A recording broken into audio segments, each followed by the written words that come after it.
So Calum's sent in video footage for me to have a look at and give my opinion on what's going on in his swing.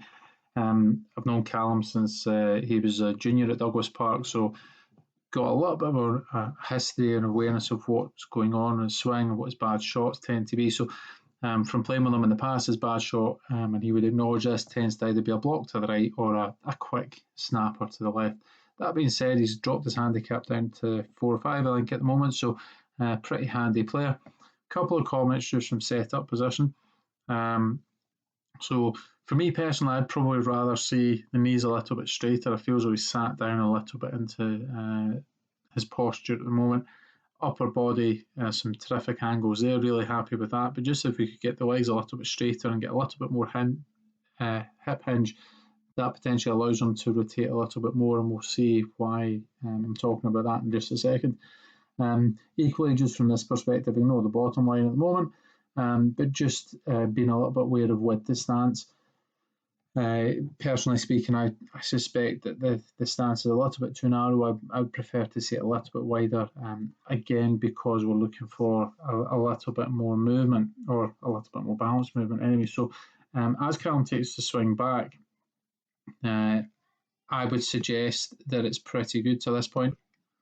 You see we've got the line drawn in for Calum's spine angle here, and I just want you to notice what happens in the next couple of frames here.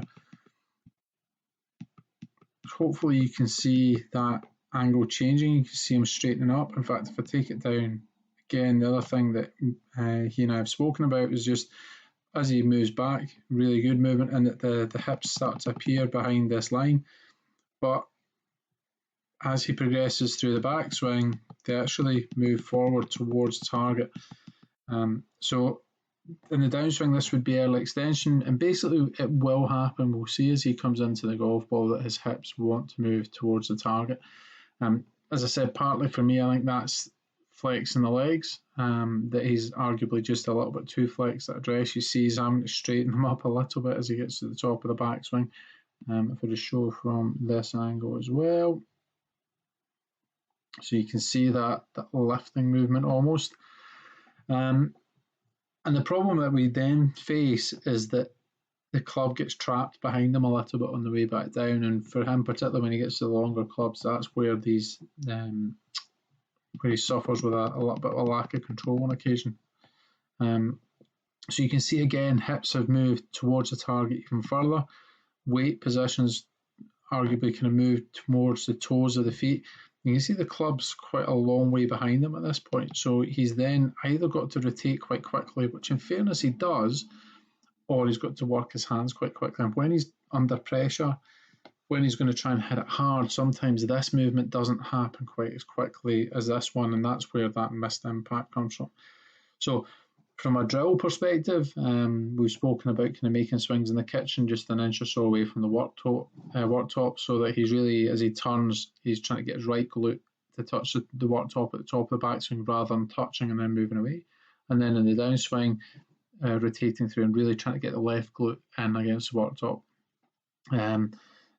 The other thing that we've spoken about was what was going on with the left-hand side of his body here. So you'll see I've drawn the line perpendicular to the ground and just from his left ankle bone. I just want you to watch the hips on the left-hand side here. And you can see as he initiates the downswing, he's got that bit of a tiger squat, which is a good thing, nice powerful movement, but he also slides the hips too far forwards with that left knee being relatively flexed.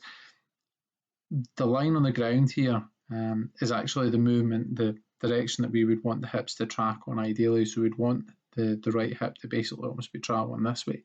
So I'd like him to be feeling as though his hips are coming back round this direction, where you can see from the other camera angle, and this is historical, this is from when Calum was a junior, not being the tallest or the strongest, looking to try and get a draw to get some distance out of the ball.